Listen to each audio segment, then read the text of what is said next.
What's up, you guys? Sean Ross Sapp, managing editor, FightfulWrestling.com. Make sure you scoot on over there. Get all of your wrestling news from Jeremy Lambert's AEW Power Rankings to the just tons of interviews we have over there, the exclusives, all that good stuff.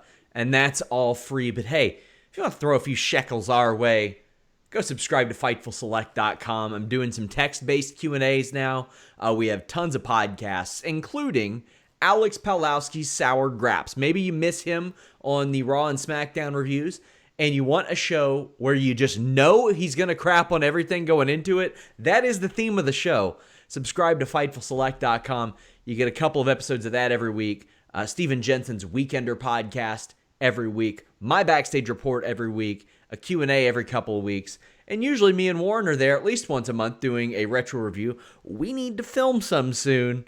Yes, we do. I'm running low, but check out FightfulSelect.com. If you want as many if you want your question or statement read on this show, donate a super chat if you're watching live on YouTube. Maybe you're watching later. Maybe you want to watch in another method. We are on podcast platforms everywhere. I always have people saying, how can I listen this way? How can I listen that way? We're on platforms everywhere, but if you go to FightfulPods.com, you can download an MP3 of each one. Take it on the go. But it is October 25th. We're talking SmackDown Live. I am joined by Mr. Warren Hayes, who you see to my whatever the hell direction. I have no sense of direction. But Young Bibby says, I thought the wild card rule was dead. Why is Ray on this show?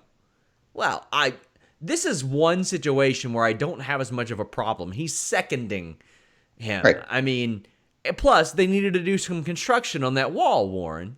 Yeah, I mean, obviously they needed someone to tenderize the wall. It didn't bother me either, especially when you consider what I appreciated from the opening segment, and we'll get into it. But what I appreciated with the opening segment is that they purposefully kept the Raw superstars from Team Hogan and Team Flair off of the opening SmackDown segment. I saw that, noticed that, and was like, okay, good. Well, at least, it's not like, oh, we're bending the rules already. Everything was in its right place and made sense. It was good. I liked it. So I'm not too bothered with Ray being a mouthpiece tonight. Doesn't really bother me. Young Bibby also asked, do you think we'll get a Carmella versus Bayley feud? I don't get why Nikki. I get why Nikki, because she's over right now. She's really over right now. Carmella, I think, will have her time. Check out the interview that I did with her this week, guys. So I didn't do it this week. I did it in Toronto. But she is just exceptional at making the best out of anything. And whatever happens with her, she's going to excel at. Warren, any thoughts on the Nikki Carmella aspect of things? I'm in complete agreement. I think if you're going to go with Nikki Cross, this is the time to do it. Building new stars is something that we've complained about quite a bit in regards to WWE, creating new stars, especially for the women's division, so that they don't paint themselves into corners anymore. So it's good. It's smart to build her up as a legitimate threat. But the Carmella Bayley thing has a lot of legs. It has history. I'm looking forward to it. It's inevitable. It's going to happen. I think strike while the iron is hot in the case of Nikki Cross. Eloquent brings up a good point. He says Dominic knew Brock was going to be there and still showed up. Well, here, let's bring. You're the father. Would you bring your son back into an arena where his assaulter will be at? Would you do that? Well, poor parenting, Rey Mysterio. Well, as you know, I hate all children, so I would. No, I know you would. I'd be like, Brock, take care of this. I know you would. But Rey shows enormous amounts of sympathy towards his child. What if you wouldn't do that with a box of kittens, right? If Brock tossed around a box of kittens, you wouldn't bring back a box of kittens. Well, Brock Lesnar doesn't abuse animals. Yet. Okay. Jonathan Reyes says Shorty G should come out to the Space Jam music. Shorty G looked like me after school every single day in 2003. Right? Like, he was ready to play a pickup game. Oh, man. Hannah Moore says, didn't watch the show, but here's my donation because I love you all. Have a good weekend, everyone. We've got plenty of stuff going on this weekend, guys. A Bellator show, UFC Singapore in just a few hours. There's a Bellator show right now. Joseph Farley just mentioned trying to watch both Bellator and SmackDown was a hell of a task. Yeah, there's tons going on. 2 boxing shows, too. So while wrestling isn't hot and heavy this weekend, there's a lot of combat sports over there. Right. It's just a ton going on. Thank you to Joseph and Hannah. Our super chats are coming in fast and furious. Andrew Thomason says, got a Twitter ban for mentioning tax in a Joey Janela response. So super chat is what? Yeah. There was tonight. Do you know what a fall festival is, Warren? Enlighten me. At schools in our area, almost everyone does a thing every fall. It's like a fundraiser. And my wife is going to school to be a teacher. And she went back to the one that she had student taught at recently and volunteered. I went and helped out too. And there was a kid that said, I follow you on Twitter. Really? And I looked at him and I said, not for long. I'm going to get you suspended because that's against the terms of service. You're not old enough. You really do hate children, don't you? I can't stand them. I can't stand them, Warren. God damn. Can't stand them. So you know what, Andrew? I got to be honest with you, buddy. As much as I like you and as much as I appreciate the super chat, if I'm getting this kid banned, I got to go with Twitter being flaky and being like just quick on the trigger. I got to support them in that venture because I want all children off Twitter. That's just what I want. It's what I want. By the way, in case you all wondered, Jake Hager's fight ended in a no contest. He kneed a man in the nutsack twice. And it was vicious. Like, it was not even like an accident. Yeah. It was like, spread them, buddy. Here we go. It was really, really bad. That man was laid out after after he got kneed in the dick. And shout out to Trevor Dame on Twitter, who said that if Jack Hager's wrestling finisher is not the Hager effect or a kick in the balls, Tony Khan needs to retire. Yeah, a knee in the dick. That's not quite how you want to go out. But sometimes some other people are needing your dick. And fortunately, BlueChew.com, code Fightful, is there to get you set up. Our boy Garrett might need some of this stuff after tonight. He got shellacked in the balls by Jack Swagger, old Jake Hager. And his We the People aren't really standing at attention right now, I wouldn't imagine. So our boy Garrett, go over to BlueChew.com, code Fightful, hit them up. Tell them, hey, I want the Fightful special. I want it free. I'll pay the $5 shipping, no big deal. Just get my dick working again. Blue Chew brings you the first chewable with the same FDA-approved active ingredients as Viagra and Cialis, so you know they work just like a knee to the balls works when you're looking to take somebody down. But if you're looking to take your old lady down, lay her out, have her face down on the canvas, if you know what I'm saying, BlueChew.com, code Fightful will get it done. And you don't have to wait in line at the pharmacy. You don't have to wait in line at the doctor. You don't have to deal with your doctor being like, all right, son, what's wrong with your dick? Because there doesn't have to be anything wrong with your dick. Maybe you just want an enhanced performance. Maybe you want to hit her inner circle a little bit better. You know what I'm saying? You got the support of your friends here. Go to BlueChew.com and use the code Fightful, please. That's what you need to do. Andrew Thomason says, I don't want kids on Twitter either. Unsuspend me. You know what? Eloquent brings up a good question. What? What's worse, children or Cameron Grimes' hat? Okay, you know what? My nightmare is a child wearing that hat at this point.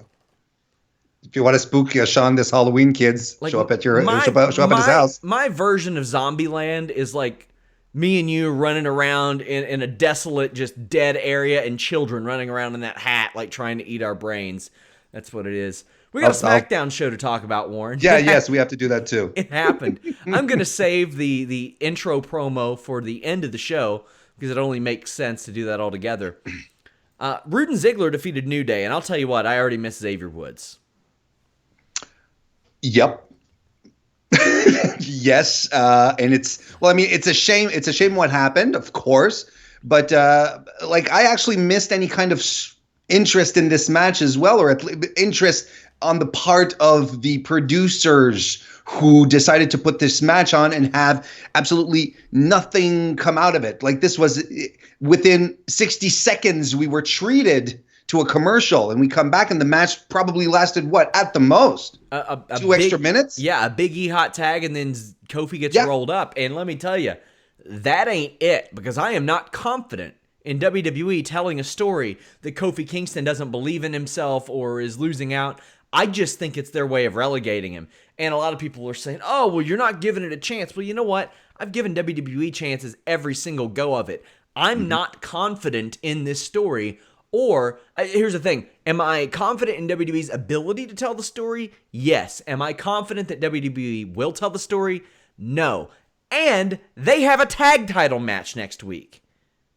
And this was used to set up Crown Jewel, which is the day before that, in a match that isn't really for anything besides best tag team in the world, quote unquote, bloody freaking da. Mm-hmm. Man. No, I agree. And the thing with I mean, there's something to say here about Kofi suddenly becoming stupid, right? We've talked about it previously. Kofi running into an F5 to end his career, his run, was stupid when he was booked so well and so intelligently and strong all the way up to here. Why would a sudden roll up? Why would he be so suddenly distracted enough to be rolled up by Ziggler for a loss? Here. It doesn't connect either. I don't like where this is going. Because the one thing that makes me feel that they are not going to go any further with Kofi Kingston or give him some kind of redemption angle or whatever is because they're not mentioning his title reign anymore. They're not even alluding to it. They didn't even give him a chance to cry into the camera when he lost. They didn't let him address it the week after in the most generic, basic way, just a throwaway line, just like, hey, Brock Lesnar, I'm coming for you once you're done with Velasquez, I'm next, kind of nothing. There was nothing. So no, I don't have any faith in it. By the way, did you see Xavier Woods' video that he put out about his injury? He put it out on Twitter earlier today, where he just came out of the operation and he's sitting in his car and he's clearly high as a kite. Yeah, exactly. There's this moment, I just have to mention it to everyone here, because if you haven't seen it, go check it out. There is one moment where he's getting hyped. He says, look, I'm going to stay at home. I'm going to Twitch. I'm going to be on up, down, down. I'm going to do Halloween with my kids. And he's getting excited. And then he sort of pauses. And there's this moment of realization that comes all over him, and his facial changes completely. Like for a good 5-6 seconds, he's like, oh, but yeah, I'm very disappointed that I won't be able to wrestle over the next few weeks as well. It's like, but suddenly he's realizing, oh, wait, WWE PR is going to be all over me if I'm like super excited to be taking time off. Yeah. It's like, I gotta, and you can see the exact moment where he realizes it and it brings him back down. It's hilarious. Well, Kofi had gotten rolled up. The Revival came out, and then Heavy Machinery. And, okay. All right. Yep. Lacey Evans comes out. This truly played to her strengths. She defeated Casey Connors in a squash. She said she wanted to give Casey an opportunity to survive, so she's just going to leave. But before the count out, she runs in and knocks Casey out. I don't have a damn problem with this at all. Why not? This is fine. I mean, this is what they should have been doing with Lacey Evans before tossing her into a feud with Becky Lynch. Just having her come in, instead of just doing the up and down runway thing that she had been doing for weeks previous, have her come in and be super facetious and arrogant and just clock the shit out of jobbers, local enhancement talent. Then you set her up with Becky Lynch, and at least there'd be some heat behind her. Look how well it worked for the Viking Experience, the War Raiders, whatever they're called now. They're over. It worked super well for them, and even us at some point we were like, look, I don't know if they keep squashing jabronis. They got to move on. But no, it actually worked. And If they do this with Lacey, I'm confident that it'll help get her back over. Now, is her in-ring going to improve? It necessarily has to improve. At the level that she's at, she has to get better. I don't think she's a complete slouch. But as far as her character work, as far as her as getting some heat, they need some other strong heels outside of Sasha, outside of Bayley in that division as well. So sure, I'm 100% behind it. I'm okay with it. Rob Wilkins says the Timberwolves are 2-0. Enjoy Indianapolis, Sean. I love Matt and Kim's Daylight. Yeah, I'm excited to go see them live. They're one of my favorite groups. Lucha House Party comes out. They have Kalisto taking on Drew Gulak. Ooh, I'm excited to see what you think about this one. Apparently, they love to have fun, Warren, which is worth noting, I guess. Yes. Yeah. This is. It's interesting because that is exactly what I want on my tombstone. Here lies Warren Hayes. He liked to have fun, because I feel I'm so unique in the world. Well, as enjoying fun that it needs to be pointed out for all eternity, engraved in stone, so that everyone knows that I like to have fun. Well, I hate to tell you, but that's already set for my gravestone. Fortunately, we have a bit of a Queen Vanilla Ice situation where there's a little bitty ting that makes it different. Mine says, loves to have fun, hates children, so I think we're all right. Drew Gulak has another PowerPoint presentation. Now, this happens during the match. He waits till the bell rings and then starts doing ways that Braun Strowman can get beat by Tyson Fury. He gets attacked. Braun Strowman's music hits. Kalisto wins with the Salida del Sol. Strowman kills Gulak. There's nothing to talk about in the match, maybe the result of the match, but Kalisto gets a win. It seems clear to me that they're trying to be like, hey, Lucha House Party, you know how you're always tweeting about how you want to leave? Huh? Here's a carrot. We're dangling it in front of your face. I dig that when the crowd asks Braun Strowman for more, he always obliges. Yes. And it doesn't seem too pandering to me because he's still kicking the living shit out of somebody. So he's like, well, I kind of wanted to anyway, but since you all want it so bad, I guess. One of those. I'm cool with it. What do you think of having Gulak lose in this manner, and your thoughts on this? But quick thought on on Braun Strowman doing it again after the audience asks it. Especially when you realize it's especially nice when you realize just how heavily scripted and everything is sequenced in these live shows, these television tapings, live broadcasts. Everything is so cut down to the minute. It's nice to see like Braun, like, oh yeah, you guys want it again? Okay, we'll do it again. It feels like they're breaking out of the formula. It feels, even for me, I'm like, oh cool, he's doing it again. So that's cool. So Drew Gulak Lucha House Party was like, oh, 205 Live on SmackDown now. And as you know, I've been an avid watcher of 205 Live. I've covered it for Fightful. Drew Gulak is absolutely one of my favorite wrestlers in the world. Drew Gulak, during the most of 2018 was a bit like semi-politician, semi-corporate guy. He'd come with his PowerPoints and he'd be a little goofy, and he leaned into it and he was fantastic. But during this part of the year, latter part of the year, he gave up on the PowerPoints, decided to take a much more serious attitude, grew the beard out, grew out the hair, wasn't all corporate and clean cut, decided to switch things around. So when he turned to the PowerPoint presentation and how Braun Strowman could lose to Tyson Fury, I was like, what? First of all, they're digging up a gimmick that Drew did away with so that he could be taken more seriously in the ring. That's one thing. And second, why did he care? Why was there any reason for Drew Gulak to come out and make a presentation on the match next week? Of course, other than having an excuse for Braun to come out to beat him up, but it just doesn't make sense. And Drew Gulak was a fantastic cruiserweight champion. He's a fantastic wrestler. To me, like, a lot of people talk about Buddy Murphy. People talk about Cedric Alexander. Right now, I'm putting Drew Gulak into that category of wrestler. Or like, they have been drafted on main. They're there, but are they going to be used properly? And then we all start biting our nails because we're not quite sure. And this is what I'm afraid of with Drew Gulak. I don't mind if he returns to his PowerPoint thing. I thought it was hilarious when he did it. Yeah.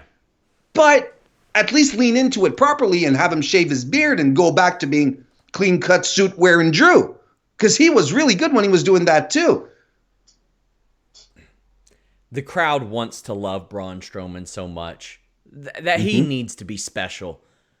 He's the type of guy, legitimately, if he were in the Andre the Giant Memorial Battle Royal, if he were in the Royal Rumble, and he eliminated every single person from said Battle Royal or Royal Rumble, I'd go, you know what? All right, cool, sure. Cool. But they seem intent on making him the Big Show, which is not the worst spot to have in the world. Not the worst spot to have, but he could be very special.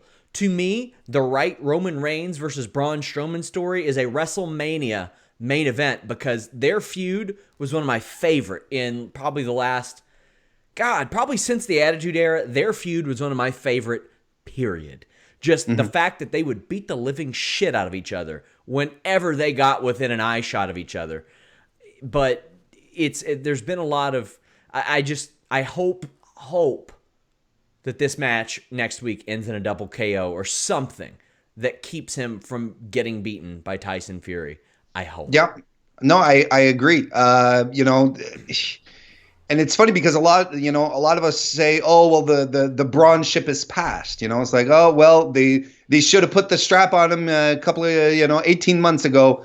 But that's the thing is he hits the ring, people pop, they get excited for him. You're like, okay, well, there's still gas to this concept of Braun Strowman. It's just they're not investing in him properly. They're pulling him out when they feel like it, and then they have him flounder in these matches and feuds with Bobby Lashley or whatever, and it doesn't actually go anywhere. I think since there's a real purpose here, go beat the boxer guy who's not a wrestler, Braun. Go do it for us. I think it's a reason for people to get behind him, and that's good for him. Like you said, I'll be curious to see the result this upcoming Thursday, and then what they do moving on with Braun. That will be really interesting to see. Xanthius says, just an observation, seems a few days without shaving and Warren transforms into random Allman Brother circa 1972. Well, this is my level of scruff. It's my usual level of beard. I can't full it out like Sean does because it's very splotchy. Mine's patchy, man. I don't really like it. Yeah. Doesn't look like it. Daniel Bryan comes out and he has asked if the Yes Movement is back. I'll say this every time they do it. I love when they have somebody like Michael Cole in the ring to prompt a guy, because babyface is out there by themselves just talking. Kind of seem like middle schoolers just bitching. Like they go out in front of all these people to do what? Okay, to rah everybody. Okay, cool. That's worked great for Seth. Nakamura and Sami Zayn interrupt and run off a list of all the things they have in common. And honestly, they laid out a pretty compelling case, Warren. Yep. And look, Sami once again demonstrated why he is unquestionably one of the best emphatic promos that the company has. Like someone who can just deliver whatever he has to say with conviction, with realism, emotion, call it what you want. But he's so good at what he does. Like this was a long promo. It was just time-wise, it was a long monologue that he had. And it was really, really compelling from start to end. And that's what's great about Sami in the way he delivers his stuff is he understands that there has to be an opening, a denouement, and a conclusion to what I'm bringing.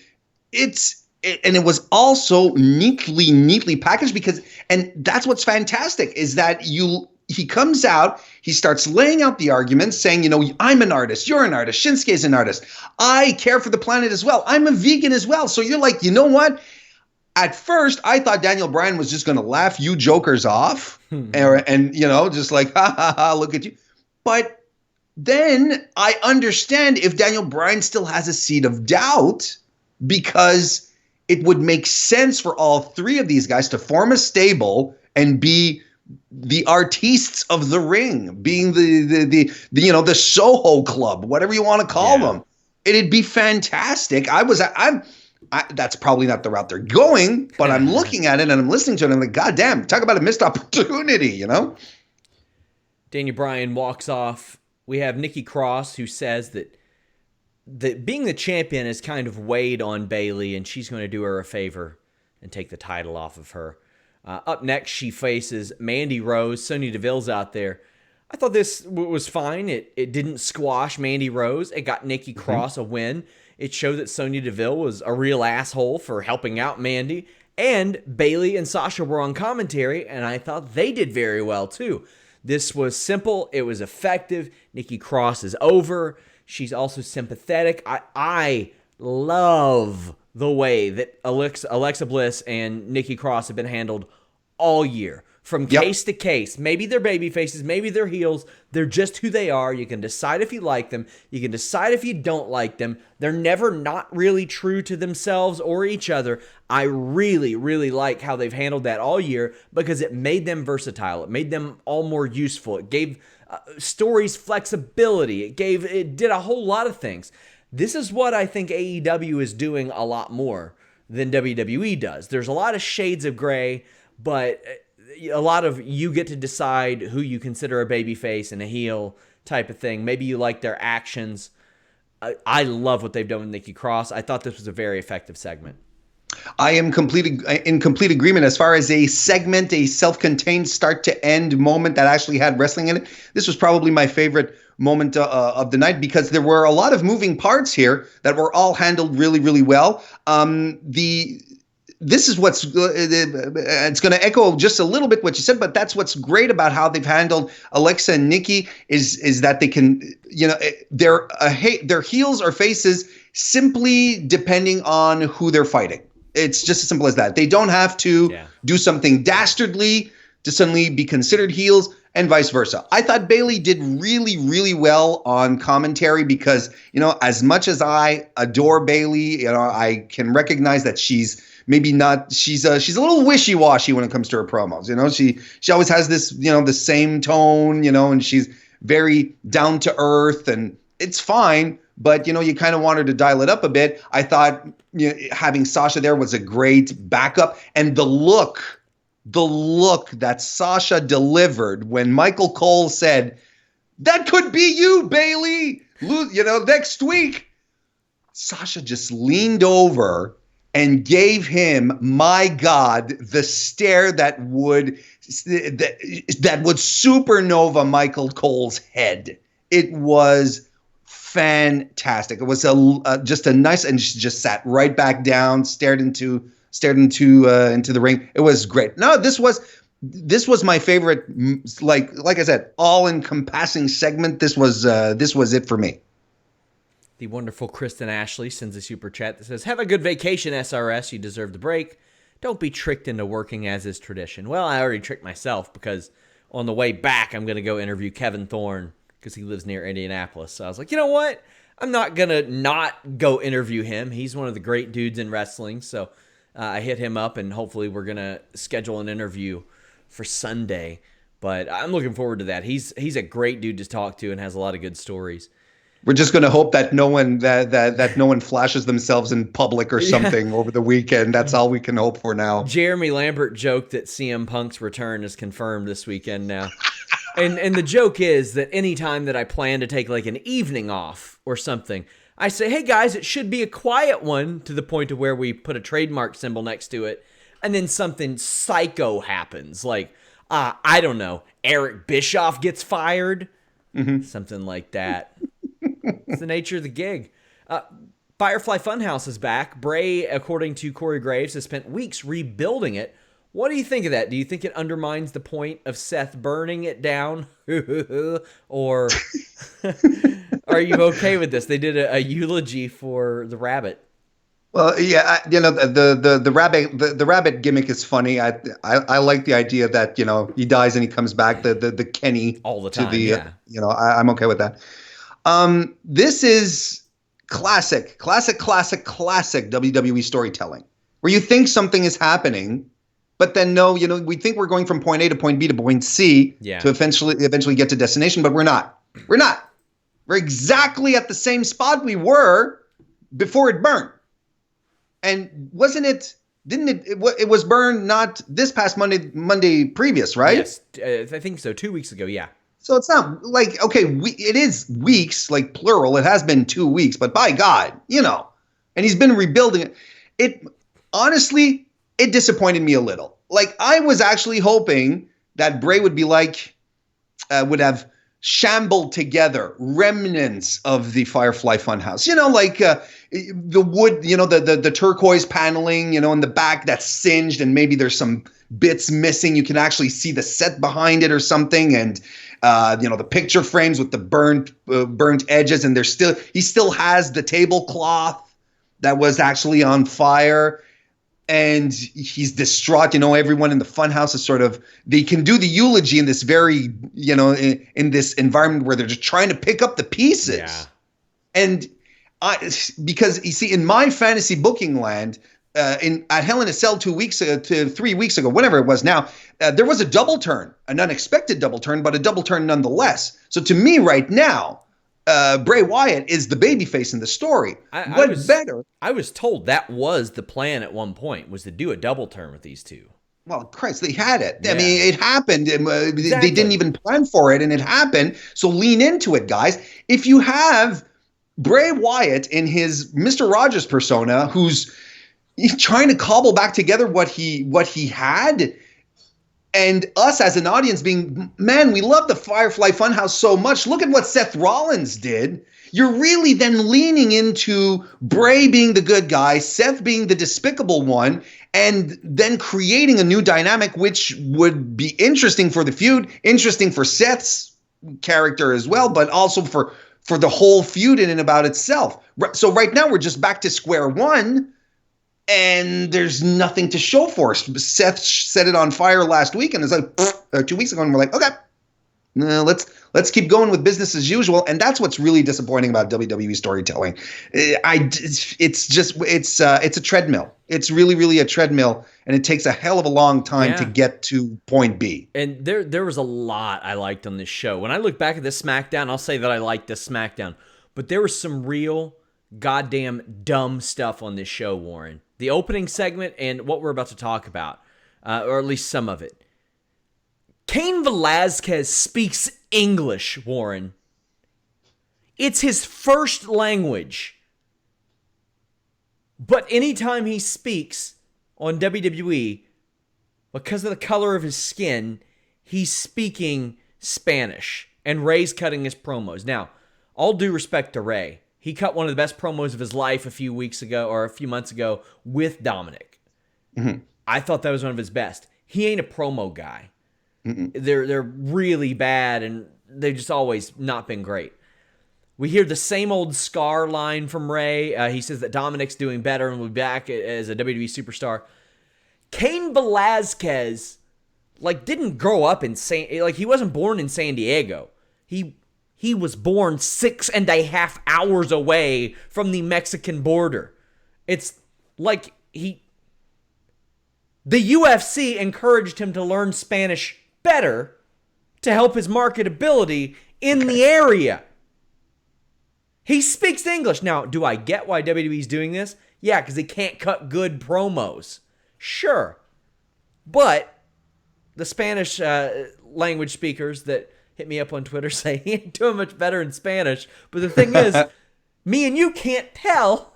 Yeah, exactly. It's as if I started, if we started doing the post show here and I did it in French, you'd have no idea if my insights are as sharp and astute as usual. And that's the thing. Maybe that's what bothers me, is that guys like Sami Zayn and Kevin Owens can cut great promos in 2 languages. And Cain can't cut good ones in either language, so they just have him out there doing it. Find another talker. Ray doesn't always have to be that guy. They were going to lean on Ray for the Mayweather thing too back in the day. Mm-hmm. But my God, man, it's so bad. I'll tell you what's not bad: the Lesnar aspect of this. Mm-hmm. This beatdown was so goddamn good, Warren. It was hilarious. I loved it. He beats down Dominic, which is great. And they're back there checking on Dominic, they being Cain and Ray. And Brock shows up with a trash can and beats up Cain with it. And I see this like plastic table over by the wall, and I'm like, oh, Ray's going through that. Oh no, Warren. Nope. No, he gets F5'd into the wall. And Ray's knees aren't that good. I mean, I don't know what kind of wild ass Vietnamese stem cells he's had shot up into those things. Whatever it is, one, I want them. Yeah, we all do. I'm completely against PEDs, but give me that, please, because whatever has Rey Mysterio, old baggy pants Rey Mysterio from back in the day, couldn't move at all for a while, moving like he is now. Give me some of that. Go ahead and shove that needle into my knee and let me work with it. Well, he's going to have to head back to Portugal or wherever and get some more of that, because he almost goes through the wall. Then Brock F5's Cain onto Dominic, and Cain's sell of it was great. Like, yeah, Cain's a beat up dude, man. Like, yeah, he pulled out of a lot of fights and couldn't fight very often. And he took this F5 so well and like rolled and flopped around with it. This was awesome. I loved it, Warren. This was unquestionably the most exciting moment of SmackDown up until this point. And I loved it from the moment that it all transferred into the medical area. It was fantastic. I liked, the fact that we didn't actually see Brock beat up Dominic, but we assumed that he beat him up severely because his t-shirt was torn. So that's always a sign that you got really, really beat up. The only thing why wouldn't you put Cain Velasquez in a ring to beat up some local talent? Like, this is the go-home show, right? Yeah. Why wouldn't you do that? Why? Because it would make a lot of sense for him to crush some jobber. Right? Because right now he just seems concerned about Ray's kid. He's not a presence. I think WWE is maybe leaning in a little too hard on the idea that a lot of us wrestling fans understand who Cain Velasquez is. I understand because I sort of gravitate, especially through you. I'm able to keep up a little bit with what's happening in MMA, but outside from that match with Brock, I haven't really seen Cain Velasquez. I'm a good example of someone you need to impress. If you're coming from the outside, you need to impress me to show me that you're able to go for it. Now, yes, I saw what he did at AAA a few months ago, but it would have if that's how he works consistently in WWE. Absolutely. So, but we'll see. I guess the first time that we'll be confronted with that will be at Crown Jewel. But then he's signed for 3 years, so that's interesting. I just hope they, if he's here for 3 years. I hope he's built properly. I hope they give him stuff to do and that we have a chance to get to appreciate him. Because right now it's kind of like, and here's another thing, Sean. Why is the Universal title, not the Universal title, but the WWE title involved in this situation? It's all about family. It's all about Dominic. It's all about Ray. It's all about blood feuds that exist between Lesnar and Velasquez. You called it the night that this happened, that on the very first SmackDown, you called it. There's no reason to include the WWE Championship in this. And as it progressed, it has been about everything except the title. Yeah. So it just adds more salt to the Kofi wound when you think about it.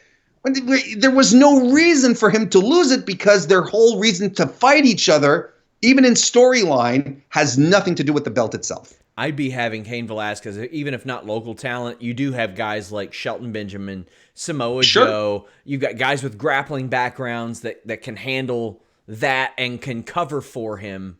Like Drew Gulak, if you're having Drew Gulak going out and just do nonsense and eat pins, sure. At least Drew Gulak would be fantastic with Velasquez, and he'd make him look great. Well, I'll tell you who didn't look great. Everybody on Miz TV. This was one of the dumbest freaking segments. Ali, Shorty G, Roman Reigns are all in the ring with Hulk Hogan and Jimmy Hart. You got King Corbin, Zayn, Nakamura there with Flair. Every person takes turn talking. And for some reason, Ali, I hope it wasn't his call to make a bad breath joke in 2019.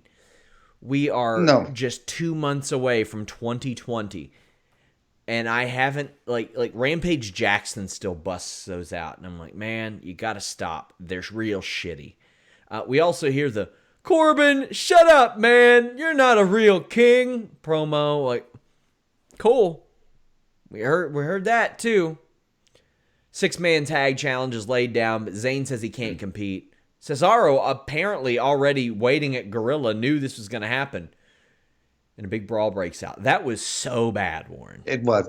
I'd like to point out that Shorty G, it's going to take me a while to get used to that one. Shorty G in the ring saying, I embraced who I am. I'm, my size and whatnot. An Olympian? He embraced that? He was standing right next to Mustafa Ali, who is his height. Yeah. They're just as tall, one another. Yeah. Andrew Thomason. It's ridiculous. Andrew Thomason says, Batista sitting front row at Bellator right now. Yeah. Jake Hager, Jack Swagger, trains under Josh Rafferty, who we've interviewed a number of times. He's actually from Cincinnati, but he is in business and trains Batista as well. But they opened a gym together at one point, I believe.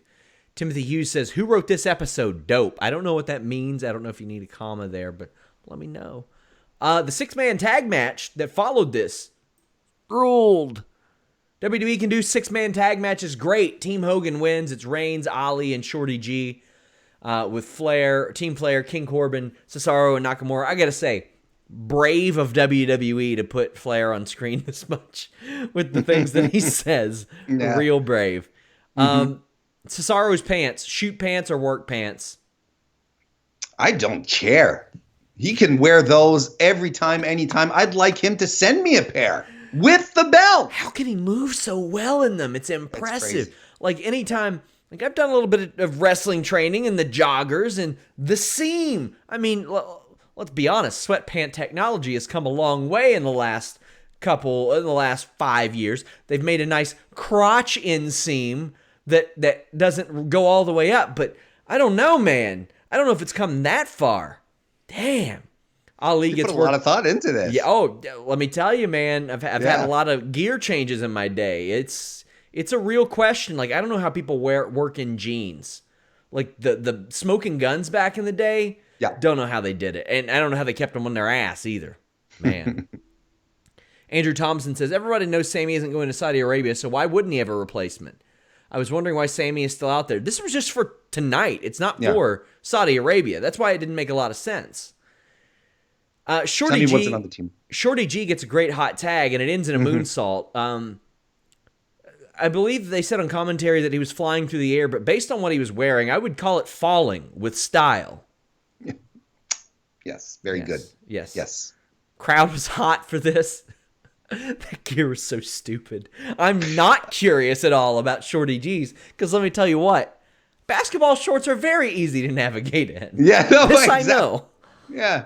Yes, I know. I don't know if it's made to make him look smaller, like wearing a gear that's just a little oversized or a little looser. I don't know. It's really strange. And because maybe you usually see everybody in basketball shorts 6'5".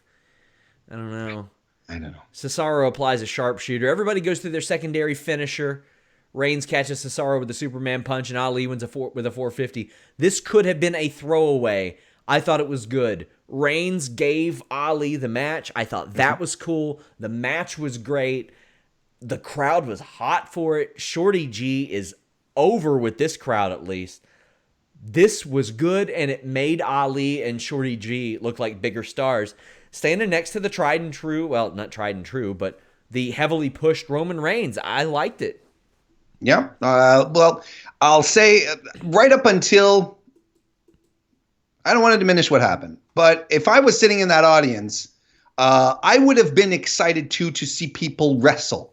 And Gable getting the hot tag, to me, from that point on, that was the highlight of SmackDown, that very moment, because it was fantastic. And that's where the crowd just jumped in. They just needed to see something explosive and exciting, and that's exactly what Gable gave them. Like you said, like he had an exploder suplex Then he ran into that running neck breaker, and right off the neck breaker does the moonsault, and it was fantastic. He didn't waste a moment.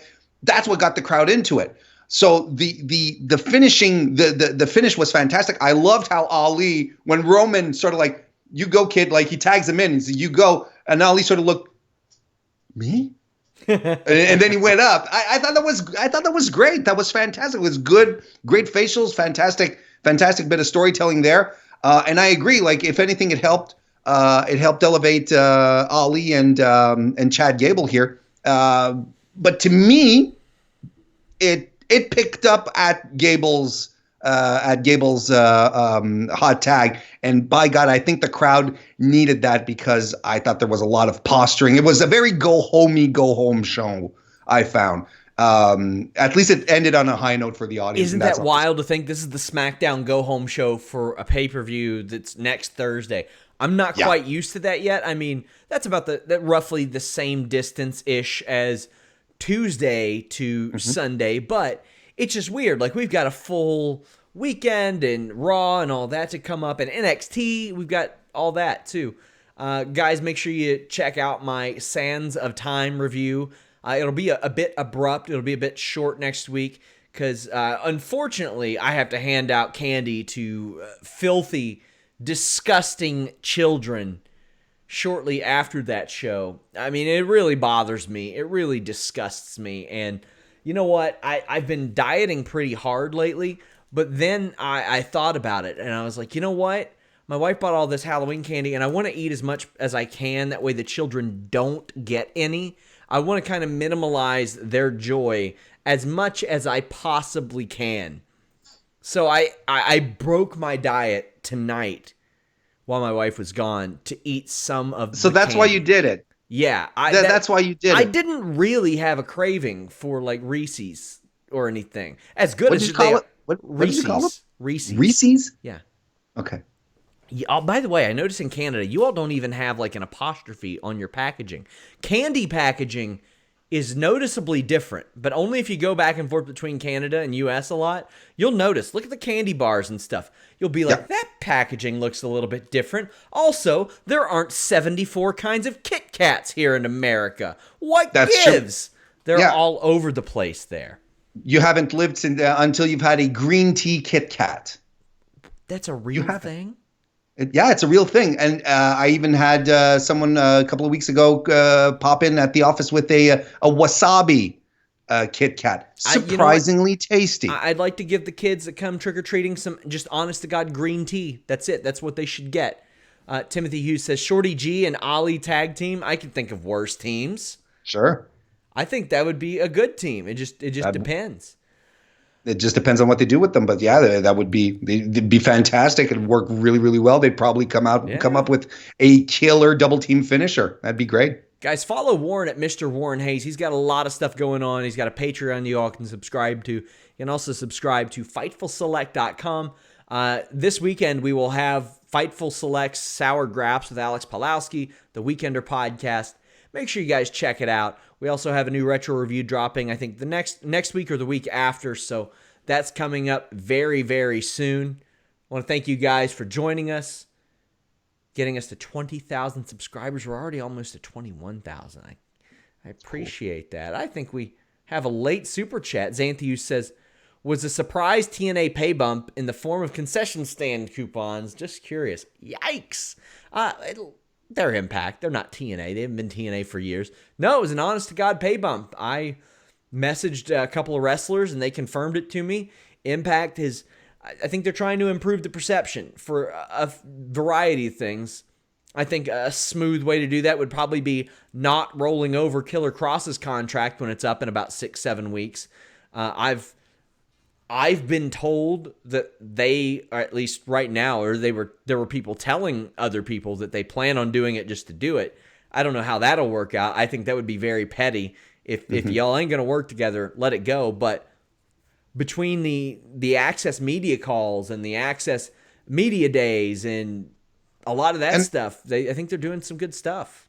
They are doing some good stuff, and we were. When I say we, I mean Kristen and I. We were at All Glory last weekend, Yeah. and it was a nice event. It was a fun grassroots kind of feel event, where the talent went out to do meet and greets, and they'd come back, and then they'd hang around the bar. They'd have a couple of drinks. It was very loose. I even chatted with Josh Matthews a little bit, who was clearly the producer of the event. He was running ragged, and I just wanted to introduce myself, chat a little bit with him. And he really didn't have to do so, like he was super busy, but he did. He took like a minute, told me that this was a formula that they wanted to apply on all Impact pay-per-views moving forward, having a day of just for the fans, using local promotions to giving a showcase for local promotions as well. It was a fun time. They are doing good, and if they're giving wrestlers more money, that is even better. And a great way to scout talent too. And it seems like Kylie Ray made a good impression backstage and was well liked there. But guys, thank you all so much. Remember, subscribe. Until next time, we're out.